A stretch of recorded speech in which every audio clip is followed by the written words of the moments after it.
स्वागत छ तपाईहरुलाई। आज चाहिँ हामी नेपाली गिट ट्युटोरियलमा चाहिँ रिमोट रिपोजिटरीको बारेमा अझै विस्तृतमा कुरा गर्नेछौँ। आजको यो भिडियोमा चाहिँ पार्ट 2 अफ रिमोट रिपोजिटरीको यो भिडियोमा चाहिँ हामी कन्सोलको थ्रुबाट चाहिँ रिमोट रिपोजिटरीसँग कसरी इन्टरेक्ट गर्ने र पहिलोको भिडियोमा चाहिँ हामीले रिमोट रिपोजिटरी बनाएर त्यसलाई चाहिँ क्लोन गरेर हाम्रोमा राखेर हामी त्यससँग काम गरेका थियौँ भने अहिलेको कन्डिसनमा चाहिँ हामी आफ्नो लोकल रिपोजिटरी बनाएर त्यसलाई चाहिँ रिमोटमा कसरी एउटा कपी बनाएर रिमोटमा लगेर राख्न सकिन्छ भन्ने बारेमा कुरा गर्नेछौँ। So let's get started. पहिला चाहिँ अब हामी के गरौँ भन्दाखेरि हामी चाहिँ एउटा वर्किङ डिरेक्टरी बनाऊ रिमोट भन्ने लोकली। सपोज हामी एउटा हामीसँग रिमोट भन्ने लोकल रिपोजिटरी छ जसमा चाहिँ हामी काम गरिरहेको छौँ। सो दुई तीनवटा पहिला हामी आफ्नो रिपोजिटरीमा जाउँ, वर्किङ डिरेक्टरी, अनि त्यसपछि त्यसमा दुई तीनवटा कमिट बनाऊ कन्टेन्टको लागि। गिट पहिला त्यसलाई हामीले स्टेजिङ गर्नुपर्छ। कमिट माइनस फर्स्ट फाइल, त्यसपछि अर्को एउटा गरौँ dot second.txt, git add second.txt, and git commit minus n add second file। यति भएपछि अब हामीले हेर्यौँ भने हामीसँग हुनुपर्ने हामीसँग डिफल्ट ब्रान्च छ जसमा चाहिँ हामी काम गरिरहेको छौँ। त्यसैले त्यसलाई हेड लेभललाई पोइन्ट गरेको छ। हामीसँग दुईटा कमिटहरू छन् र जहिले पनि अटोमेटिकली जहिले पनि हामीले काम गरेको ब्रान्चले चाहिँ सबसे नयाँ कमिटलाई पोइन्ट गरेर बसेको छ। अब हामीलाई चाहिँ यो रिपोजिटरी चाहिँ अनलाइन राख्नु पर्यो अरूसँग सेयर गर्नको लागि भने चाहिँ हामी त्यो कसरी गर्न सक्छौँ भने हामी गिटहबमा गर्न सक्छौँ। त्यो अरूमा पनि दुईटामा पनि एउटै सेम कन्डिसन नै लागु हुन्छ। तर अब हामी न्यू भनेर जाउँ, एउटा रिमोट बनाऊ, रिमोट रिपोजिटरी बनाऊ। त्यसको नाम चाहिँ हाम्रो वर्किङ डिरेक्टरीसँग नमिले पनि केही फरक पर्दैन। पब्लिक रिमोट रिपोजिटरी बनाइसकेपछि अब हामी लास्ट टाइम के भनेको थियौँ भन्दाखेरि हामी चाहिँ कुनै पनि रिमोट रिपोजिटरीसँग काम गर्दाखेरि चाहिँ गिटमा चाहिँ हाम्रो लोकल गिटमा चाहिँ एउटा कनेक्सन लिङ्क बनाउनुपर्छ जसलाई चाहिँ रिमोट भनिन्छ। त्यो कनेक्सन लिङ्क बनायो भने त्यो कनेक्सन लिङ्कको थ्रुबाट चाहिँ हामी आफ्नो चेन्जेसहरू पुश वा पुल गर्न सक्छौँ रिमोट रिपोजिटरीसँग। सो पहिला लिङ्क बनाऊ। त्यसको लागि चाहिँ हामी एसएसएच प्रोटोकल युज गर्छ। एचटिटिपिएस युज गर्नु छ भने यो युज गरे हुन्छ। हामी चाहिँ एसएसएच युज गर्छौँ। सो अहिले हाम्रो रिपोजिटरीमा रिमोट हेऱ्यौँ भने हामीसँग कुनै पनि छैन किनभने हामीले कुनै पनि रिमोट एड गरेको छैनौँ। तर अब हामी रिमोट एड गर्नु पऱ्यो भने एड रिमोट एड अनि एउटा फिक्सनल नेम दियो। बाई डिफल्ट चाहिँ ओरिजिन भनिन्छ। त्यसलाई जे भने पनि भयो, ओरिजिनै भने पनि भयो। अलिकति ओरिजिनै मानौँ, हामी डिफल्टमै जाउँ। अनि त्यसपछि चाहिँ हाम्रो कनेक्सन कहाँ छ त हाम्रो रिमोट सरी अर्कै के कपी भएन छ।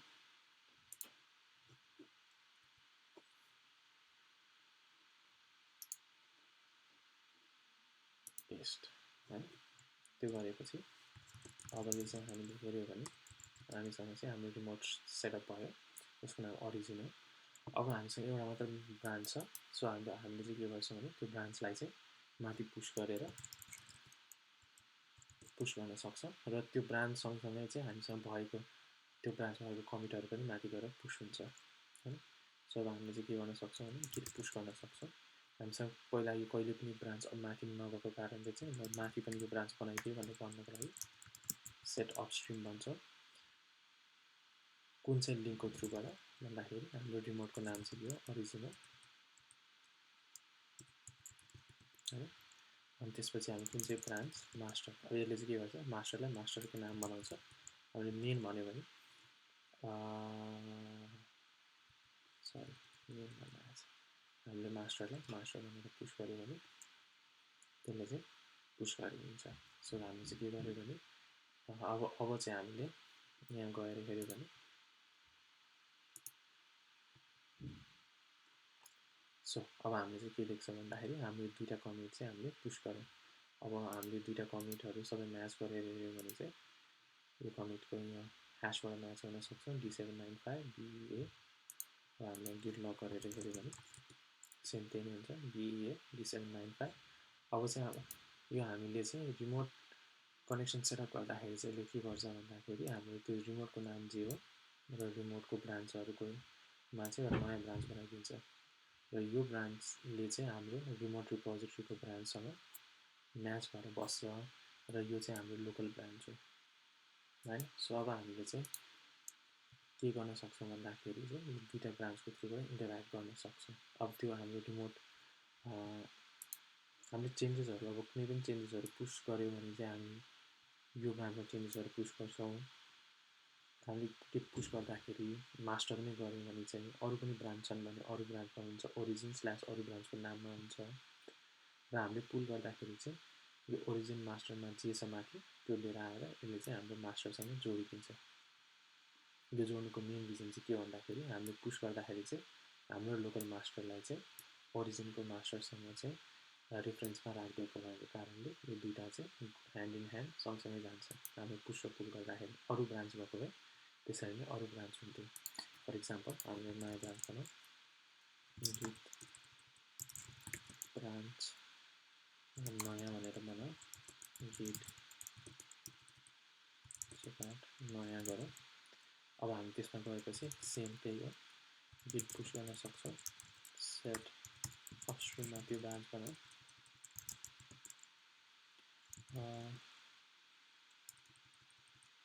अपस्ट्रिममा गएपछि त्यसको नाम के हो जहिले म मेन राख्दैछु ओरिजिनमा गएर पनि नयाँ नामको भनेर भन्न सक्छौं हैन अब त्यो गरेर हामी गर्यो भने चाहिँ अब चाहिँ हामीले यहाँ हेर्यो भने गिट लग गरेर हेर्यो भने हामीसँग चारवटा ब्रान्च हुन्छ चारवटा हुनुको रिजन चाहिँ हाम्रो नयाँसँग यो नयाँ यसको रिमोट ब्रान्च भयो ओरिजिनल मास्टरसँग मास्टरको रिमोट ब्रान्च भयो हैन अब हामीले यहाँ रिफ्रेश गरेर हेर्यो भने हामीसँग दुईटा ब्रान्च हुन्छ एउटा मास्टर एउटा नयाँ सो अब हामीले यहाँ केही चेन्ज गर्यो भने हामी कोडमा जाउँ अहिले हामी मास्टरमै काम गरौँ र यहाँबाट एउटा नयाँ फाइल बनायौँ भने चाहिँ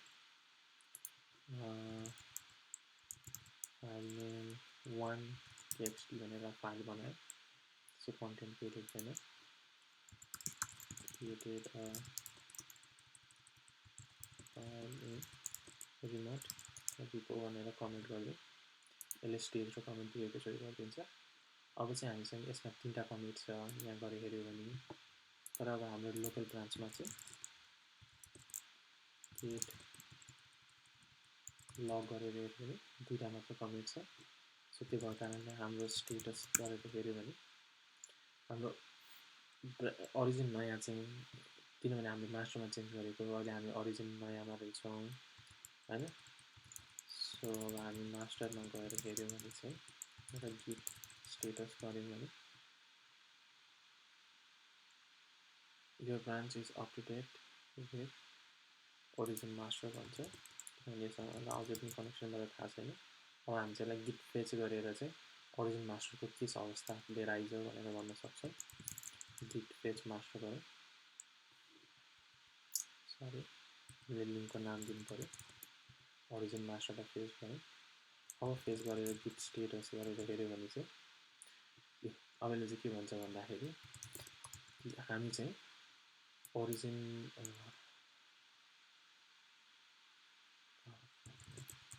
सबै लग देखाउँदैन रहेछ जहिले पनि अल गरौँ अब चाहिँ हाम्रो ओरिजिन मास्टर चाहिँ हाम्रो मास्टर भन्दा चाहिँ एक स्टेप माथि गइसकेको छ सो हामीले ट्र्याक गर्ने रहेको हाम्रो रिमोटको मास्टर र हाम्रो मास्टर चाहिँ म्याच गरेको छैन भन्छ त्यसलाई म्याच गर्नको लागि चाहिँ हामीले के गर्न सक्छौं मर्ज गर्न सक्छौं ओरिजिन मास्टरसँग सो एक स्टेप माथि भएको कारणले यसले चाहिँ फास्ट फरवर्ड मात्र गर्छ र एक स्टेप माथि गर्न जान्छ र हामीले गिट स्टेटस गरेर हेर्यो भने अब चाहिँ हामीसँग ओरिजिन मास्टर र हामी चाहिँ अप टु डेट छौं भनेर भन्छ एकदम सो हामीले चाहिँ गिटको अर्को रिमोट रिपोजिटरीसँग बुझ्नुपर्ने अर्को कुरा भनेको के हो भन्दाखेरि हामीले कनेक्सन नगर्ने जेलसम्म चाहिँ हामी सोली आफ्नो सानो स्पेसमा काम गर्न सक्छौं र हरेक चोटी हाम्रो कनेक्ट हुँदाखेरि चाहिँ हाम्रो जुन हाम्रो रिपोजिटरीहरु हुन्छ अनलाइन रिपोजिटरी हुन्छ त्यसको लिंक चाहिँ आफै आफ अपडेटेड भएर आउँछ र तिनीहरूले पोइन्ट गर्ने कमिट्सहरू पनि आफै लिङ्क भन्दा पनि तिनीहरूले आफूलाई पोइन्ट गर्ने कमिट्सहरू र तिनीहरूको कमिट हिस्ट्रीहरू चाहिँ आफै अपडेट गरेर हामीसँग आउँछ। त्यसपछि चाहिँ हामीले त्यससँग चाहिँ आफूले हाम्रो रिपोजिटरीहरूलाई चाहिँ मर्ज गरेर म्याच गर्ने बनाउन सक्छौँ। वा त्यो सबै गर्नुको सट्टामा हामीले चाहिँ गिट पुल गर्न सक्छौँ, जसले चाहिँ गिट फेच र मर्ज एकैचोटि गरिदिन्छ हैन।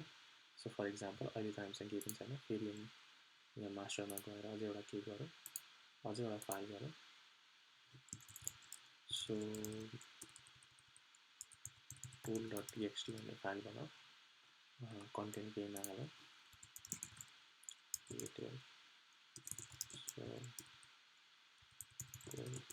सो पुल कमान्ड गरौँ र हामी कमिट गरौँ। अब कमिट गरिसकेपछि यो 4वटा कमिटमा छ, हामी त्यतिमा छैन। हामी गेट लग अल गरेर हेऱ्यो भने हाम्रो ओरिजिन मास्टर पनि अपडेटेड भएको छैन, यसले चाहिँ 3टा मात्र देखाइरहेको छ। अब हामीले गिट पुल गऱ्यो भने यसले के गर्छ, फेच गर्छ पहिला अनि मर्ज गरिदिन्छ। सो यसले के गर्यो भने फेच पनि गर्यो अनि फास्ट फरवर्ड मर्ज पनि गर्यो। अब चाहिँ हामीले गिट लग अल गरेर हेऱ्यो भने चाहिँ अब नयाँ त हामीले चलाएको छैन, तर यो चाहिँ हाम्रोसँग चाहिँ अगाडि बढेर यसमा चाहिँ 4वटा कमिट भयो र हाम्रो ब्रान्चलाई पनि यसले ओरिजिन मास्टर ब्रान्चसँग म्याच गरेर राखिदियो। अब यही इक्जाम्पलमा सपोज अब हामीले लोकली चेन्ज गरेर रिमोटली पुश गर्नुपर्ने भएको भए हामी के गर्थ्यौँ, सपोज अब हामीले चाहिँ लोकली केही कुरा एड गऱ्यौँ, test1.txt भनेर बनायौँ। सरी गिटलाई चाहिँ एउटा हामी स्टेजिङ गर्छौँ। स्टेजिङ गर्नका इन्डिभिजुअल फाइलको नाम दिए पनि भयो, ड्यास दिए पनि भएको सबै कुराहरूलाई चाहिँ केही चेन्ज भएको देखिस् भने त्यसलाई आफै नै स्टेजिङ गरिदियो भनेर गर्न पनि मिल्छ। र कमिट गऱ्यौँ गिट पुश है। अब यो हाम्रो ब्रान्च अब हामीले हेऱ्यो भने गिट लग गरेर हेऱ्यो भने चाहिँ हाम्रो रेगुलर ब्रान्च चाहिँ हामीले काम गरिरहेको ब्रान्च चाहिँ सबसे अगाडिको कमिटमा गयो, तर रिमोटको ब्रान्च चाहिँ अहिलेसम्म पनि त्यही पछाडिको कमिटमै भएर बसेको छ, किनभने हामीले काम गरेको यो ब्रान्चमा होइन। यो चाहिँ भनेको चाहिँ एउटा रिमोटको रेफरेन्स मात्र हो, जसलाई चाहिँ हामीले केही पनि चेन्ज गर्न सक्दैनौँ होइन। सो हाम्रो ब्रान्च अगाडि पुगिसक्यो, मास्टर यो रिमोट चाहिँ पुगेको छैन। अब यो रिमोटलाई चाहिँ अपडेट गरेर सँगै हाम्रोमा लिएर आउनको लागि हामी के गर्न सक्छौँ, गिट पुश गर्न सक्छौँ र यसले चाहिँ अटोमेटिकली हाम्रो अहिले जुन ब्रान्चमा छ त्यो ब्रान्चलाई चाहिँ माथि पुश गरेर अनि हाम्रो लोकल ब्रान्चसँग चाहिँ यसलाई रेफरेन्सलाई म्याच गरिदिन्छ। सो अब चाहिँ हामी यहाँ गएर हेऱ्यौँ भने हाम्रो चाहिँ ब्रान्चहरू सबै रेडी टु गो अवस्थामा गयो भने मतलब हामीसँग जे अवस्थामा तल थियो त्यो अवस्थामा लगेर राखिदिन्छ। सो हामीले गर्ने भनेको यति नै हो। अब यसमा चाहिँ हामीले अब एउटै रिपोजिटरीमा धेरैवटा रिमोट पनि राख्न सक्छौँ, जस्तै अब जस्तो भनौँ गिट चेकआउट। अब हामी चाहिँ एउटा नयाँ ब्रान्च बनाऊँ, जस्तै इक्जाम्पलको लागि ब्रान्चको नाम चाहिँ गिटल्याब भनेर राख्यौँ। अब गिटल्याब भनेर राखेर मैले यो गिटल्याबमा गएर चाहिँ एउटा नयाँ हाम्रो पनि एउटा गिटल्याबको लागि एउटा नयाँ बनाएँ। सपोज यसको नाम पनि मैले रिमोट गिटल्याब भनेर मैले राखेर एउटा प्राइभेट होइन पब्लिकै बनाएँ। पब्लिक रिपोजिटरी मैले बनाएँ भने अब क्लोन गरौँ, त्यसको रिमोट बनाऊ। अब चाहिँ हामीले एउटैमा धेरैवटा रिमोट पनि बनाउन सक्छौँ होइन। सो अहिलेसम्म त हामीसँग एउटा मात्र रिमोट छ, तर एउटै रिपोजिटरीमा एकभन्दा बेसी पनि रिमोट बनाउन सकिन्छ। केवल यो अगाडिको रिमोटको नाम चाहिँ युनिक हुनु पर्यो। अब चाहिँ हामी यसमा रिमोट एड गरौँ, रिमोट एड, यसको नाम चाहिँ हामी गिटल्याबै राख्छौँ र त्यसको चाहिँ कनेक्सन गर्नको लागि गिटल्याबको हाम्रो कनेक्सन अब गरेर अब हामीले हेऱ्यौँ भने अब हामीसँग दुईवटा कनेक्सन छ, एउटा ओरिजिन एउटा गिटल्याब। अब चाहिँ हामीले मास्टरको सट्टामा एउटा मास्टर भन्ने ब्रान्च चाहिँ गिटहबसँग र हाम्रो गिटल्याब भन्ने ब्रान्च चाहिँ हामी गिटल्याबसँग कनेक्ट गर्न मन छ भने सेम अघिकै कन्सेप्ट हो गिट पुश अब अपस्ट्रिममा अहिलेसम्म छैन त्यो ब्रान्च गिटल्याबमा केही पनि छैन त्यसैले अब हाम्रो के नाम हो गिटल्याब अनि हामीले कुन चाहिँ ब्रान्च पुसमा लागेको छ गिटल्याब कन्फ्युजिङ होस् होला अब यसले चाहिँ मैले अहिले भर्खर की चेन्ज गरेको थिएँ त्यसैले फेरि एकचोटि कन्फर्म गर्छस् भनेर मैले यस भनेको मात्र हो अब चाहिँ अब हामीले यहाँ गएर हेऱ्यो भने हाम्रो सबै चेन्ज चाहिँ यहाँ आइपुग्यो र यहाँको ब्रान्चको नाम चाहिँ मास्टरको सट्टामा गिटल्याब भनेर बस्यो है मास्टरै हुनुपर्छ भनेको छ सो हाम्रो एउटै रिपोजिटरीबाट चाहिँ दुईवटा डिफ्रेन्ट रिमोट यसरी पनि गर्न मिल्छ सो हरेक ब्रान्च चाहिँ हरेक डिफ्रेन्ट रिमोटसँग काम गर्न मिल्छ वा एउटै रिपोजिटरी चाहिँ 5 वटा टिमसँग सेयर गरेर 5 वटा डिफ्रेन्ट रिमोट रिपोजिटरीहरूसँग कनेक्ट पनि गर्न मिल्छ र एक सेट अफ ब्रान्च चाहिँ एउटा रिपोजिटरी र अर्को सेट अफ ब्रान्च चाहिँ अर्को रिपोजिटरीमा गएर गर्न पनि सकिन्छ ल आजको लागि यति नै हाम्रो रिमोट रिपोजिटरीको कन्डिसनमा नेक्स्ट टाइम चाहिँ अब हामी गिट रिबेसको बारेमा कुरा गर्नेछौँ